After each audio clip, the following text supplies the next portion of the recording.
दोस्तों नमस्कार, मैं अभिषेक उपाध्याय आप सबका हार्दिक धन्यवाद और आभार व्यक्त करता हूँ। जैसा आपको पता है कि हमारा जो है चुनाव यात्रा हमारी चल रही है और हम माहौल जानना चाह रहे हैं कि माहौल क्या है, 2024 में क्या होने जा रहा है। और इस मुहिम को लेकर हम जनता के बीच जा रहे हैं, हम लोगों के बीच जा रहे हैं और जो समाज के मौजूदा और प्रतिष्ठित व्यक्ति हैं, उनके पास भी जा रहे हैं। उनसे जानना चाह रहे हैं कि उनके विचार क्या हैं? क्या राजनीति में कोई बदलाव हो सकता है जिससे कि गरीब व्यक्ति का विकास हो सके? गरीब जो अ, अंतिम पंक्ति में व्यक्ति बैठा है, उस तक विकास और आवास और रोटी पहुँच सके। इसी मुहिम के को लेकर आज मेरे साथ हैं जय कुमार गुप्ता जी, जो कि गाज़ियाबाद की जैसा हमने भी काफ़ी लोगों से पता किया, इनको सब जानते हैं और प्रतिष्ठित व्यक्ति हैं और गरीब व्यक्तियों की मदद करने वाले व्यक्ति हैं। सर, आपका हमारे प्लेटफ़ॉर्म पे बहुत-बहुत स्वागत। धन्यवाद जी। मेरा पहला सवाल, जी। क्या 2024 से पहले की राजनीति कुछ और थी? आपने बहुत वक़्त देखा है। बहुत लोग सांसद बने, बहुत लोग प्रधानमंत्री बने, आपके समय में आए और गए और 2024 के बाद की राजनीति, क्या दोनों में फ़र्क है? बहुत अंतर आएगा जी। जी, इस समय हमारे बीच का ही आदमी एमपी बनना चाहिए, जी। मेरा ये कहना है। गाज़ियाबाद की आप बात कर रहे हैं। जी, गाज़ियाबाद गाज़ियाबाद की में बात बात कर। करें वर्तमान में जैसे जनरल वीके सिंह जी हैं। हाँ जी। तो क्या जनता का प्रतिनिधित्व सही से कर रहे हैं? लोग आसानी से मिल पाते हैं? और विकास के बारे में क्या रहा जनरल वीके सिंह जी?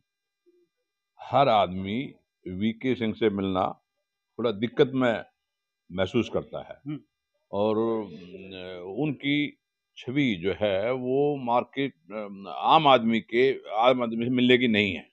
अच्छा। हमें चाहिए हुँ, जो हर आदमी से मिल सके आराम से, हुँ, बिना तकल्लुफ़ के मिल सके। हुँ, दूसरा फिर दिल्ली में रहते हैं, हुँ, उनको और भी बहुत सारे काम हैं, हुँ, सेंट्रल गवर्नमेंट के बहुत काम हैं। हुँ, मोदी ने ड्यूटी लगा के आज उत्तराखंड चलो जी, आज वहाँ विदेश में कहीं कुछ आपत्ति आई हुई, वहाँ चलो। हुँ, इनकी और बहुत जुम्मे काम हैं। हुँ, तो इसलिए उनकी जगह यहाँ हुँ। लोकल का आदमी चाहिए, जनता के बीच का व्यक्ति, जनता के अब बीच का की जी। बार जो जनता की माँग है गाज़ियाबाद की, वो ये है कि जो जनता के बीच का व्यक्ति हो, वो व्यक्ति हो। 100% यही बात है। हुँ, हम जैसे लोगों के बीच का आदमी चाहिए, जो सब जानते हों और जनता का काम कर सके। कहीं न कहीं वीआईपी कल्चर से दूर हो और आम व्यक्ति दरवाजे पे जाए तो मिल सके। हाँ जी, जैसे सुरेंद्र प्रताप गोयल थे, चाहे वो कांग्रेस के ही हैं जी। और हमारा थोड़ा बीजेपी का झुकाव रहता है। हुँ, लेकिन वो हर हर समय तैयार रहते थे। हुँ, तो हमें ऐसा आदमी चाहिए, जो हमें से ही कोई आदमी चुन के भेज सके और मोदी जी इस मामले में सक्षम है। जैसे अभी राजस्थान गवर्नमेंट में, हुँ, मध्य प्रदेश गवर्नमेंट में बदलाव हुए हैं, लोगों ने सराहना की है इस चीज़ की, कि बीच का आदमी चुना है हुँ, और निस्वार्थ और बढ़िया आदमी चुना है। तो ऐसे बहुत हैं लोग हम में हुँ। से, जो चुने जा सकते हैं। एक बात जी आपसे एक चीज़ और जानना चाहूँगा, जैसे जो अ, गाज़ियाबाद की बात करें तो जो बनिया समाज है, जो वैश्य समाज है, उसकी बहुत बड़ी भूमिका भी है और अगर वोट की बात करें तो वोट में भी बहुत अच्छी हिस्सेदारी है। ऐसा लोग कहते हैं कि जब भी वैश्य समाज से कोई प्रतिनिधि गाज़ियाबाद में आया है, तो काम हुआ है, विकास हुआ है और गरीब व्यक्ति सीधा मिला है। आपके विचार? देखो जी, इसमें तो कोई शक नहीं है, हुँ, लेकिन हम इस मामले में तो कुछ नहीं कहेंगे हुँ, कि बनिया आए, ब्राह्मण आए, हुँ, कोई भी जाति का आए, हुँ, लेकिन निस्वार्थ काम करे, हमें ऐसा आदमी चाहिए हुँ। और लोकप्रिय हो। लोकल हो, हाँ, लोकल और लोकप्रिय हो। लोक हाँ जी, हाँ जी, हमें ऐसा आदमी चाहिए। आपसे जानना चाहूँगा जैसे कि राम प्रतिष्ठा अभी प्राण प्रतिष्ठा हुई अयोध्या में।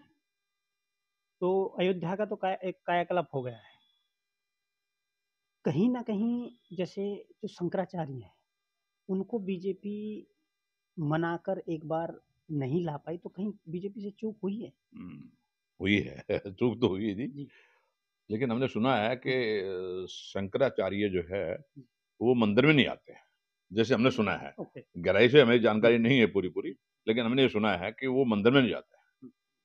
और बाकी तो आप जानना चाहेंगे और वही प्राण प्रतिष्ठा के विषय में आप बता रहे हैं, एक बार मोदी जी चाहते तो मना सकते थे, संभव है, है ना? शायद मना मना सकते हों हुँ, और प्राण प्रतिष्ठा की जहाँ तक बात है, हमने भी यहाँ प्राण प्रतिष्ठा जब हुई तो हमने सुंदरकांड का पाठ रामलीला ग्राउंड में कराया बड़े स्केल पे, और उसका प्रसाद भंडारा लगाया लोगों के लिए। बहुत अच्छा लगा। मैं आपसे और एक चीज जानना चाहूंगा, जैसे अभी आप देख रहे हो इंडिया गठबंधन हो रहा है, तो गठबंधन में अभी मायावती जी ने बोल दिया कि मैं अलग चुनाव लड़ूंगी, उधर ममता बनर्जी भी शायद किनारा कर रही हैं, उधर बिहार की बात करें तो वहां भी उथल पुथल चल रही है। तो क्या आने वाले समय में इंडिया गठबंधन बीजेपी का सामना कर पाएगा? चक्रव्यूह को भेद पाएंगे? मुश्किल काम है, बहुत मुश्किल काम है, लेकिन फिर भी अपोजिशन को कम नहीं समझना चाहिए। फिर इकट्ठे हो जाएंगे अलग अलग जगह, फिर जो है वो दूसरी तरीके का लगा लेंगे, भाई हमें इतना हिस्सा दे दो, हमें इतना हिस्सा दे दो, फिर एक हो जाएंगे। तो और जहाँ तक सवाल है भेद पाने ना भेद पाने का, इसलिए तो सब जैसे बिहार में काम चल रहा है उथल पुथल का, कहाँ हम इतना उससे अपना नीतीश जी से विरोध करते थे, आज वो अपने सगे हो गए हैं। तो ये तो इसीलिए भेद जा रहा है कि हम भेज सके उनको और कामयाबी बीजेपी मिल सके, इसलिए ऐसा करते हैं। आपसे एक मेरा सवाल, एक बहुत ही बुरा वक्त सभी लोगों पर आया, कोरोना, और मुझे लग रहा है कि आपके जीवन का भी आपने देखा होगा, एक्सपीरियंस रहा होगा कि इतनी बड़ी मुसीबत, इतनी बड़ी विपदा कभी नहीं आई। सुनी है। जय कुमार गुप्ता जी का कोरोना में क्या रोल रहा? क्या गरीबों की मदद कर पाए, किसी को भोजन की व्यवस्था करा पाए? देखो जी, अब तक तो भाई ये सुना था कि ऐसा भी होता है अपने माँ बाप से, उनके जमाने में पुरानी आपत्तियां आई 100 साल पहले, और हमने भी जीवन में शायद भगवान करे ऐसा दोबारा ना देखें, बहुत कैड़ा मंजर देखा है। और इस बीच में हम कभी घर पे नहीं बैठे हैं, हम कभी रामलीला ग्राउंड में और कभी दूसरी जगह, जहाँ जहाँ हमने लोगों इकट्ठे हुए, लोगों गरीब आदमियों को खाना खिलाया, लोहा मंडी में खाना खिलाया, और हमने सूखा अनाज भी बांटा है, और जहाँ तहाँ जिसने बोला है हमने हेल्प की, और आगे भी हम इसमें रहते हैं कि गरीब आदमी का भला हो। मदद। धन्यवाद। गाजियाबाद की कोई या व्यापारियों की और आम जनता की कोई ऐसी समस्याएं जिनकी तरफ आप सरकार का ध्यान उस तरफ लाना चाहेंगे? गाजियाबाद के लिए तो अभी बहुत आवश्यकताएं हैं जी, जहाँ हमारे गवर्नमेंट को, हमारी नगर पालिका को ध्यान देना चाहिए। गाजियाबाद में तो सफाई व्यवस्था की तरफ भी बहुत गुंजाइश है। हमारा जितने भी इंडस्ट्री एरिया है, कहीं भी सड़क का प्रावधान ढंग से नहीं है, सब नाले टूटे पड़े हैं, टूटी पड़ी हैं टोटली। अब लोहा मंडी तरफ थोड़ा ध्यान हमने दिलवाया है, कुछ सड़कें आरसीसी बननी है, लेकिन इंडस्ट्रियल तो बिल्कुल जीरो चल रहा है, और बड़े बड़े गड्ढे जो है हुए हैं, और आम भी मेन रोड पे जो है बड़े बड़े गड्ढे आपको मिलेंगे। कायदे में ये सर्वप्रथम काम है जो इसको भराई जा सके और सड़कें बननी चाहिए, सर्वप्रथम काम है। सर्वप्रथम काम।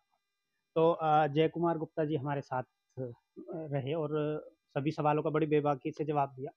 और एक गाजियाबाद की बात करें तो केवल एक शहर ही कोई राजनीतिक क्षेत्र नहीं है, गाजियाबाद से लगता हुआ देहात बहुत कुछ बड़ी बात है, और उस देहात में गाजियाबाद के जनप्रतिनिधि का नहीं पहुंचना,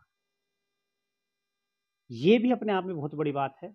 और जो बीजेपी अपनी ताल ठोकती है कि हम गरीब आदमी तक पहुंच बना रहे हैं, तो कहीं ना कहीं कुछ लोग ऐसे जरूर हैं जो कहीं ना कहीं मोदी जी या पार्टी की साख को बट्टा लगाने का काम कर रहे हैं। तो पार्टी को सोचना पड़ेगा और ऐसे लोगों को हटाना पड़ेगा और नए चेहरों को लाना पड़ेगा। और यहाँ तक कि अगर लोगों के बीच का व्यक्ति हो, गरीब लोगों के बीच का व्यक्ति हो, आम लोगों के बीच का व्यक्ति हो, तो ऐसे व्यक्ति को अब की बार मुझे लगता है कि गाजियाबाद में लाना होगा, नहीं तो कहीं ना कहीं विपक्ष भी हावी हो सकता है। धन्यवाद।